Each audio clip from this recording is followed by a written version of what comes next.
오늘 읽은 성경 본문 로마서는 사도 바울이 로마 교회에 써서 보낸 편지입니다. 로마 교회는 사도들이 방문하기 전에 벌써 교회가 먼저 세워진 곳입니다.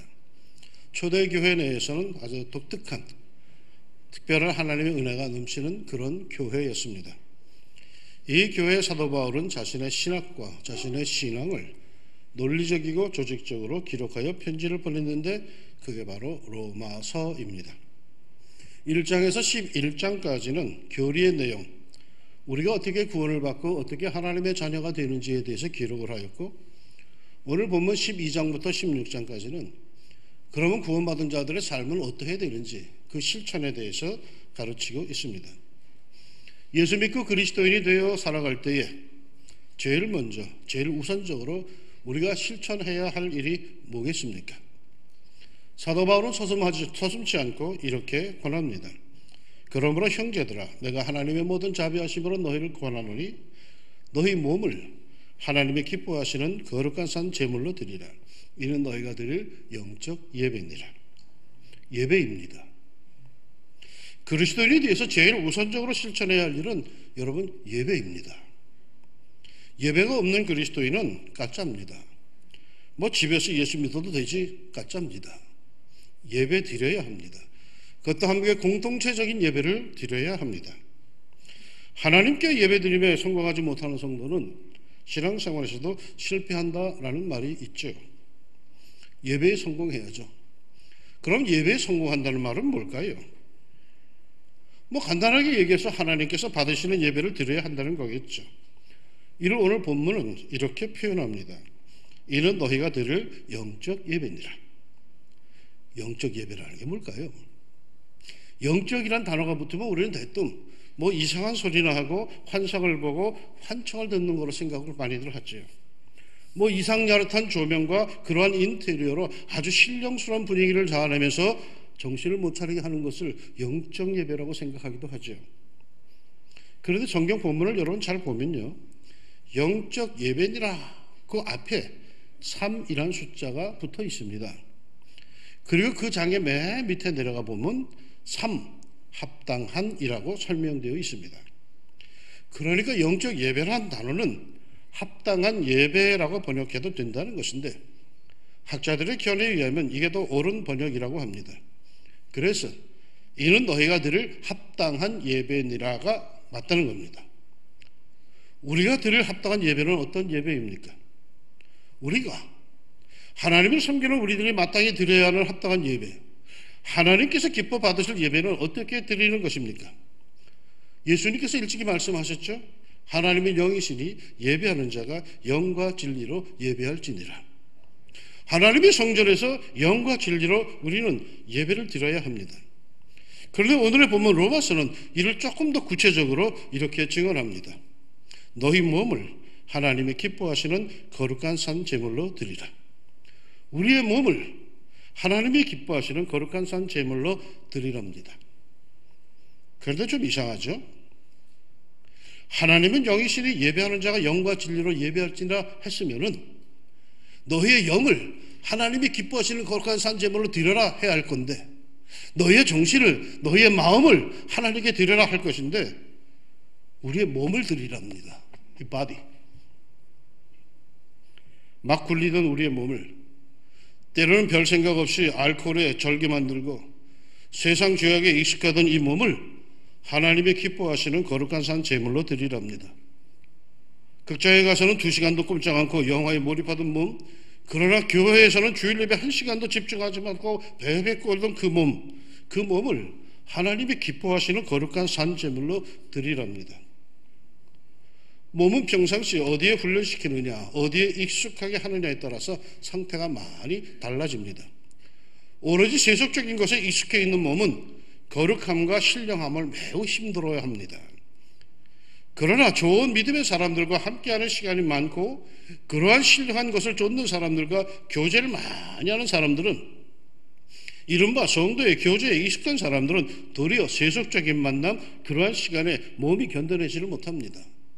은혜를 받기 전에는 세상 친구들이 그렇게 재밌었는데 은혜를 받고 난 뒤에는 이상하게 세상 친구들 별로 재미가 없어요. 애들 같아요. 그리고 하나님의 사람들과의 만남을 더 익숙하게 몸이 느끼기 시작합니다. 여러분의 몸은 어디에 익숙합니까?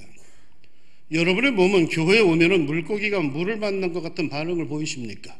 아니면 도살장으로 끌려온 소 같은 반응을 보이십니까?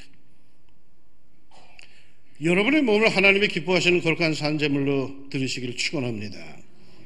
산제물로 드리는 것이 뭔지 아시죠? 산제물이라고 해서 제물이 살아있다는 거 아닙니다. 숨쉰다는 거 아닙니다. 산제물이란 그 제물을 죽여서 그 몸, 그것을 각을 떠서 하나님의 받으시기에 합당하게 드리라고 하는 이른바 번제로 드리라는 그런 뜻입니다. 그러니까 어쩌면 말이죠, 예배의 핵심은 자기를 죽이는 겁니다. 자기의 생각을 죽이고 자기의 감성을 죽이고 자기의 의지를 죽이고 자기의 선입견을 죽이고 자기의 모든 것을 죽이는 겁니다. 자기 스타일대로만 가기를 원하는 것들을 죽이는 거죠. 거룩한 시간에 세속을 행하려고 하는 욕망과 의지를 모질게 죽여내는 것이죠. 주일날 교회에 오지 않고 골프장 가는 집사님이 있었습니다. 하도 오랫동안 빠지길래 목사님의 신방을 가서 권면을 합니다. 집사님, 집사님이 주일날 교회 안 오고 골프장만 가면 어떡합니까? 그러자 집사님이 그러더랍니다. 목사님, 예배당에 앉아서 골프장 생각하는 것보다는 골프장에서 교회 생각하는 게 더 낫지 않을까요? 아이고, 하나님 앞에서 예배드리며 자기를 많이 죽이는 사람에게 가장 큰 은혜가 있습니다. 사한 제물로 드려지기 위해서 자기를 죽이는 사람들에게 하나님의 영적인 권세가 주어집니다. 물론 이것은 결코 쉬운 일이 아닙니다. 자기를 죽인다는 것이 어찌 쉽습니까? 세상으로 향하던 이 몸을, 세상의 쾌락과 유혹과 욕망에 익숙해 있던 이 몸을 거룩함보다 신령함보다 자극적이고 쩌릿한 세상에 더 확실한 반응을 보이던 이 몸을 하나님이 받으시기에 합당한 거룩한 산 제물로 드리기 위해서 좋아하던 그 모든 것들을 죽인다는 것, 그건 말은 쉽지 결코 쉽지 않은 일입니다. 늘 실패합니다. 늘 넘어집니다. 늘 결심하고 그저 작심삼일이죠. 그러기에 사도 바울은 이 말씀을 서두에 붙였습니다. 하나님의 모든 자비하심으로 너희를 권하노니. 왜 하나님의 모든 자비하심으로 권한다고 했을까요? 하나님의 거룩하심으로, 하나님의 어미하심으로 권한다고 해야 이게 권위가 설 텐데 말이죠. 그게 쉽지 않은 것을 아는 거죠. 세속적인 사람이 신령한 사람으로 변한다는 것이 그리 만만하지 않다는 걸 안다는 거죠. 그저 세상적인 욕망에 꽉 차 있는 사람이 그걸 죽이고 하나님께 향한다는 게 이게 쉽지 않다는 것을 안다는 거죠. 넘어질 것을 이미 안다는 거죠. 실패할 것도 안다는 겁니다. 그럼에도 하나님은 책망하지 않으시고 큰 자비를 베푸십니다. 어떤 무당이 회개를 했어요. 그리고 교회 나왔어. 그것도 장로교회 교인이 되었어. 이 사람이 은혜 받았다고 매 예배드리면 맨 앞에 와 앉아. 근데 이 무당은 아니지, 이제 교인이 맨 앞에 앉아가지고 예배를 들었는데 설교만 시작하면 졸아요. 무당으로 말이에요. 평생에 구판에서 펄쩍펄쩍 뛰던 이런 사람이 꼼짝없이 가만히 앉아서 예배를 드리고 설교를 들어야 되니 그게 얼마나 힘들겠어. 정신을 집중하겠다고 하지만 서서히 졸기 시작하는 거죠. 그리고 꼬박꼬박 졸아요. 예배 시간마다 맨 앞에 앉아가지고 졸은 이 사람, 하나님이 싫어하실까요? 나는 아니라고 생각합니다. 이 사람에게도 하나님의 모든 자비하심이 있습니다. 할렐루야. 우리 모두에게 있어요. 우리는 모두 하나님의 자비하심 앞에 우리는 있는 거예요. 하다가 안 된다고 난 틀렸어 하고 다시 죄악 속으로 뒹굴지 마십시오. 나는 죄악 중에 쓰러질 때에 무서운 하나님 모습보다도 큰 자비하심으로 나를 바라보시는 하나님을 의식합니다. 하나님의 자비하심으로 나는 다시 일어나곤 합니다. 돌아보면 나도 수도 없이 넘어졌습니다. 수도 없이 실수했습니다. 수도 없이 실패했습니다. 그런데 그럴 때마다 내가 다시 일어나는 것은 하나님의 어미하심, 하나님의 거룩하심, 하나님의 정의로우심이 아니요, 하나님의 자비하심이에요. 나를 향한 큰 사랑이야. 나를 그냥 바라보고 있는 그 눈길에 거기에 난 다시 일어납니다. 사랑하는 여러분, 우리가 하나님께 드려야 할 합당한 예배가 있습니다. 하나님이 받으시기에 합당한 예배가 있습니다. 그건 우리의 몸, 제사과 죄악에 익숙해 있던 우리의 몸을 하나님이 기뻐 받으실 만한 산 제물로 드리는 것입니다. 단번에는 안 돼요. 그러나 계속해서 내 욕망을 죽이고 내 자존심을 죽이고 내 체면을 죽이고 내 이기심을 죽이고, 그래서 하나님께서 나를 받으시기에 불편함이 없게 해야 합니다. 하나님이 큰 자비하심이 있으니 단번에 안 되었다고 절망하지 말고 계속해서 우리는 이 작업을 해 가야 합니다. 하나님께서 우리를 당신의 품 안에 꼭 안으실 때에 껄끄러움이 없도록 계속 힘써 가야 합니다. 이게 우리가 평생 하나님께 드려야 하는 합당한 예배입니다. 아울러 이 예배 못지않게 우리에게 중요한 것이 하나 더 있어요. 사도 바울은 이렇게 권합니다. 너희는 이 세대를 본받지 말고 오직 마음을 새롭게 함으로 변화를 받아 하나님의 선하시고 기뻐하시고 온전하신 뜻이 무엇인지 분별하도록 하라. 본받지 말고, 이 단어는 쉬스케마티조라고 한 단어인데 사전을 뒤지겨 보면 겉모습을 따라하지 말라, 흉내내지 말라라는 그런 단어입니다. 성도는 이 세대를 흉내내지 말랍니다. 그것이 유행이라고 해서 무작정 따라하려고 하지 말라는 겁니다. 대신 오직 마음을 새롭게 함으로 변화를 받아. 내적으로 우리가 변화를 받아야 합니다. 내적으로 우리의 속이 변화를 받아야 우리는 하나님의 선하시고 기뻐하시고 온전하신 뜻이 무엇인지 분별할 수가 있습니다.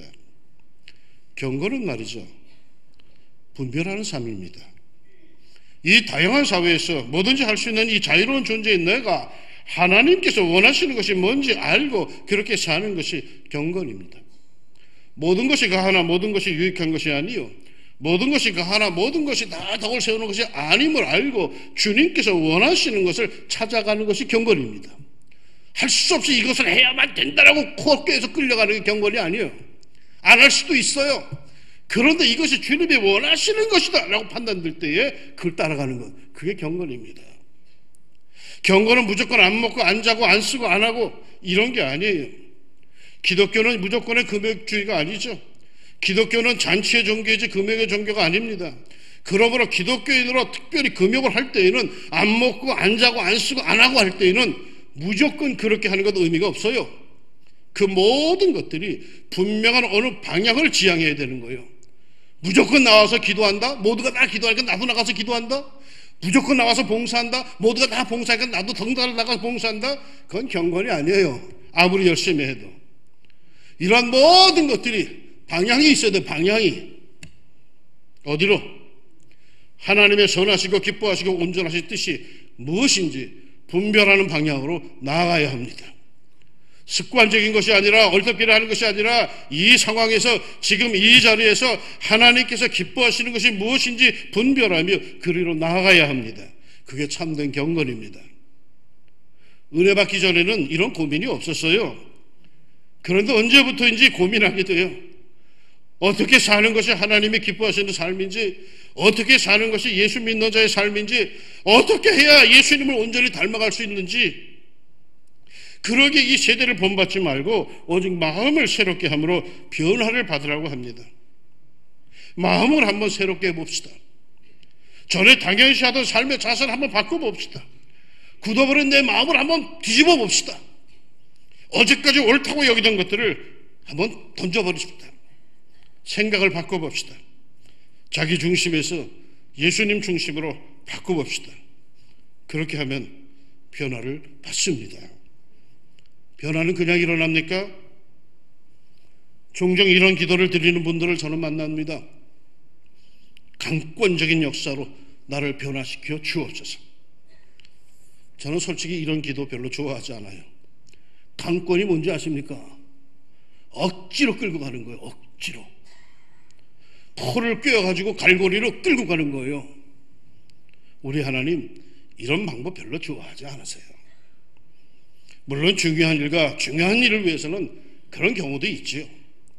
그러나 일반적으로 강권보다는 나에게 감동을 주시고 나에게 눈물을 주시고 나에게 죄악하게 만드시고 나로 하여금 그렇게 고민하게 하시고 나로 하여금 생각하고 또 생각하게 하십니다. 그리고 결정하게 하시죠. 정말 여러분 변화받기를 원하십니까? 그렇다면 자신이 먼저 마음을 새롭게 합시다. 어느 날 갑자기 뒤집어지기를 기대하지 말고 자신이 스스로 생각을 새롭게 합시다. 구태의하는 생각을 버리고 그러한 마음을 버리고 정말 새로운 생각, 새로운 마음, 성령의 조명과 성령의 감동을 따라가며 용기를 내어서 우리 마음을 한번 새롭게 해봅시다. 그러면 새로운 은혜가 보입니다. 아하, 주님께서 원하시는 것은 이것이구나. 주님의 뜻을 내 삶 속에서 분별할 수가 있습니다. 우리 예수 믿으면서 그냥 살지 맙시다. 고민하며 삽시다. 기도하며 삽시다. 물으며 삽시다. 하나님의 선하시고 기뻐하시고 온전하신 뜻이 무엇인지, 정말 하나님께서 원하시는 것이 뭔지 늘 고민하며 삽시다. 이렇게 고민하며 사는 것이 경건의 삶입니다. 경건은 폼이 아닙니다. 경건은 세상 흉내내기를 포기하고 마음을 새롭게 함으로, 생각을 새롭게 함으로 내적으로 변화를 받아 하나님의 길을 보는 것이며 하나님의 뜻을 아는 것이며 그 길을 걸어가는 것이고 정말이지 예수님을 닮아가기 위해서 온 정성을 쏟아 사는 겁니다. 경건은 남에게 보여주기 위한 연기가 아닙니다. 오래전에 한때 한국교회는 청평의 어떤 기도원, 이런 한월산 기도원을 중심으로 해서 깡패들이, 건달들이 회개하고 목사가 되던 시절이 있었습니다. 제가 전임 전도사 시절에 섬기던 교회에서 부흥회를 하는데 이런 류의 여기 출신의 한 부흥사를 강사로 모시게 되었습니다. 아주 우락부락한 분이죠. 전날 밤 집회를 하는데 갑자기 어디선가 검은 옷을 쫙 빼입은 건장한 남자들이 우르르 몰려 들어오더니 뒷자리에 자리를 쫙 섰습니다. 말도 잘하지 않던 사람들이 찬송을 부르는데 얼마나 일사불란하게 박수를 치면서 찬송을 하는지 아주 놀라울 정도였습니다. 집회 중에 통성기도를 하는데 예배당이 떠나갈 같이 통성기도를 합니다. 나중에 알고 보니까 다 목사들이었습니다. 어떤 목사? 주먹세계에 있다가 한꺼번에 예수 믿고 군소교단에서 목사가 된 이들이었습니다. 왜? 큰형님이 예수 믿고 목사가 됐으니 우리도 뒤를 따르자. 그래가지고 그 큰형님이 집회한다니까 의리의 사나이들이 다 동원되어 온 거예요. 그런데 이런 목사들이 한 번은 수련회를 가다가 싸움이 났어요. 사소한 것으로 말다툼이 일어나더니 왕년의 솜씨들을 발휘하여서 대판 싸움을 벌였어. 폼은 아주 경건한 목사의 폼인데 내적으로 완전히 변화하지를 못했어요. 직함이 경건을 만드는 거 아닙니다. 직분이 경건을 입증하는 거 아닙니다. 목사라고 해서 경건한 거 아닙니다. 장로라고 해서 경건하다고요? 권사라고 해서 경건하다고요? 웃기는 얘기예요. 직분이 경건을 만드는 게 아니에요. 직함이 뭐든 직분이 뭐든 진정으로 예수 그리스도를 닮아가려고 하는 삶에 거기에 경건이 자리를 잡습니다. 세상에서는 자리가 사람을 만든다고 하지만 신앙의 세계에서는 아니에요. 경건이 참 그리스도인을 만들어가요. 예수님을 닮아가려고 하는 그 경건의 노력이 온전한 성도를 만들어요. 이 세대를 본받지 말고 오직 마음을 새롭게 하여 변화를 받아 하나님의 선하시고 기뻐하시고 온전하신 뜻이 무엇인지 분별하는 삶을 살아가면, 그렇게 고민하며 살면, 그렇게 기도하며 살면 경건은 우리에게 자연스럽게 자리를 잡습니다. 일부러 남에게 보이기 위한 인위적인 경건, 위선적인 경건을 버리고 자연스러운 내 생활에서 예수님이 보이도록 힘써 산다면 우리에게 말이요 경건이 자리를 잡습니다. 사랑하는 여러분, 그리스도에게는 기본이 있습니다. 아니 그리스도인에게만 기본이 있겠습니까? 모든 것, 모든 만물에는 기본이 있죠. 다른 것은 몰라도 적어도 그것만은 반드시 있어야 하는 그 기본이 있습니다. 우리 예수 믿는 사람들, 우리 그리스도인의 기본이 뭡니까? 하나님을 향한 가장 아름다운 자세, 예배. 이웃들을 향한 우리의 가장 선한 자세, 경건. 하나님을 향하여 자기를 죽이고 죽이는 마침내 하나님께서 받으시기에 합당하신 그런 제물로 예배를 드리는 것. 그리고 세상을 흉내내지 아니하고 내적으로 변화를 받아서 하나님의 거룩한 뜻을 쫓아가는 하나님께서 원하시는 것이 무엇인지 분별하여 그대로 살기 위해서 힘쓰는 것. 아니 자기의 삶 속에서 예수님을 온전히 닮아가기 위한 몸짓, 경건. 그리스도 향해 물씬 풍기는 경건 말이요. 하나님께서 예배드린 나를 보시고 미소를 지으실 때 온전한 예배가 드려진 것이며, 이웃들이 나를 보고 예수님을 볼 수 있을 때 온전한 경건이 내게 이루어진 것입니다. 예배 그리고 경건, 그것은 우리의 기본이며 그 기본에 충실할 때 우리 하나님께서 큰 기쁨 속에 좋은 것들을 풍성히 채우실 것입니다. 올해는 예배와 경건으로 하나님을 기쁘시게 하고 이웃을 행복하게 하는 향기로운 삶으로 복되게 살아가시기를 예수님의 이름으로 축원합니다. 아멘. 기도합시다. 하나님 아버지, 솔직히 말씀을 드리면 우리의 몸은요, 이 교회 거룩한 데 익숙했기보다는 그저 집에서 풀어져 있는, 세상은 내 하고 싶은 대로 하는 거기에 더 익숙해 있습니다. 교회당 들어오면요, 우선 몸을 좀 추스리게 됩니다. 왜냐하면 익숙하지 않아서죠. 그런데 예배를 드리다 보니까 언제부터인지 이 성도들의 모임이 그렇게 좋고, 하나님의 성지에 들어오면 마음이 편안해지고 내 영뿐만 아니라 내 몸까지도 즐거워지는 것을 느끼게 됩니다.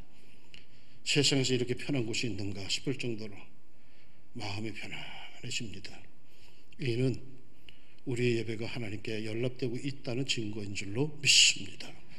하나님 아버지, 조금 더 자기의 욕심적인 욕망을 죽이게 하여 주시고 내 안에서 끓어오르는 그런 것들을 죽이게 하여 주시사 우리의 몸을 거룩한 산제물로 하나님께 더욱 드릴 수 있는 온전한 예배자가 되게 하여 주옵소서.